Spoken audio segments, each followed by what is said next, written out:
आपण जेव्हा दुकानातून एखादा औषध विकत घेतो तेव्हा त्याच्या सुरक्षितेबद्दल आपण फार विचार करत नाही का? आपण विश्वास ठेवतो की ते सुरक्षितच असणार.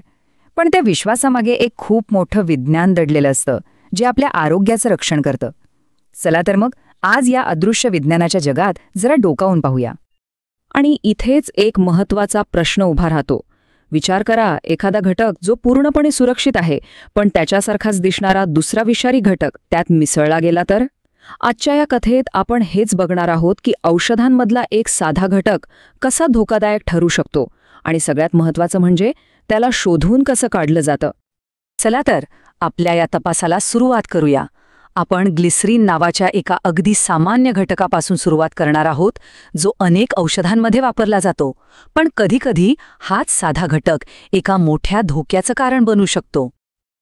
तर प्रॉब्लेम नेमका काय आहे माहितीये? ग्लिसरीन हे स्वतः पूर्णपणे सुरक्षित आहे, पण गंमत म्हणजे त्याचे दोन विषारी जुळे भाऊ आहेत, इथिलीन ग्लायकॉल आणि डायथिलीन ग्लायकॉल. हे दिसायला आणि चवीला जवळजवळ ग्लिसरीन सारखेच असतात. आणि इथेच खरी गडबड होते. कधी चुकून तर कधी मुद्दाम फसवणूक करण्यासाठी हे विषारी घटक ग्लिसरीनच्या जागी वापरले जातात. मग ह्या अदृश्य शत्रूला पकडायचं कसं?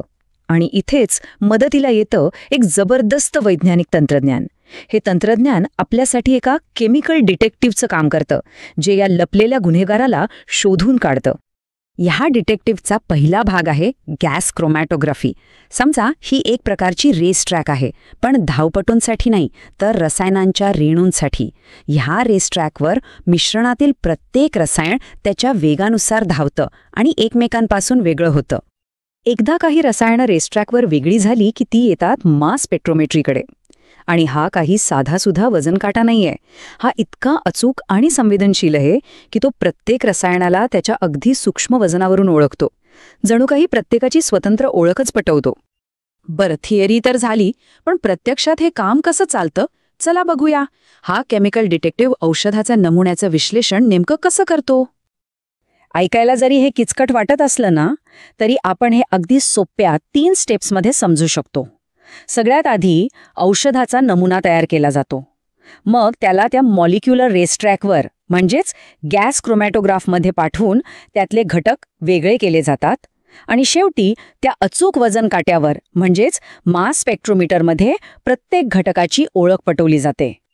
आता येतो सगळ्यात इंटरेस्टिंग भाग, की या सगळ्या तपासातून मिळालेले पुरावे वाचायचे कसे? आपल्याला कसं कळणार की औषधात भेसळ आहे की नाही?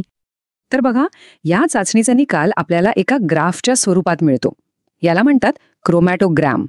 हा ग्राफ म्हणजे त्या केमिकलचा एक युनिक फिंगरप्रिंटच असतो असं समजा. आणि नियम अगदी सोपा आहे.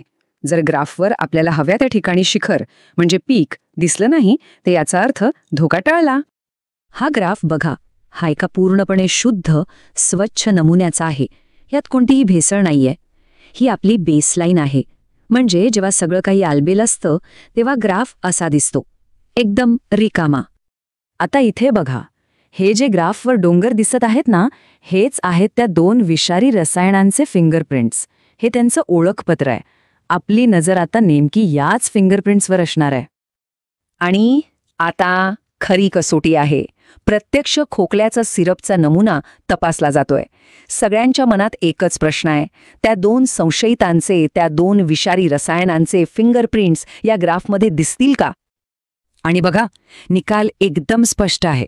जिथे ते धोक्याचे डोंगर दिसायला हवे होते, ती जागा पूर्णपणे सपाट आहे. फिंगरप्रिंट्स गायब आहेत. याचा अर्थ एकच, हे औषध 100% शुद्ध आणि सुरक्षित आहे. पण गोष्ट इथे संपत नाही.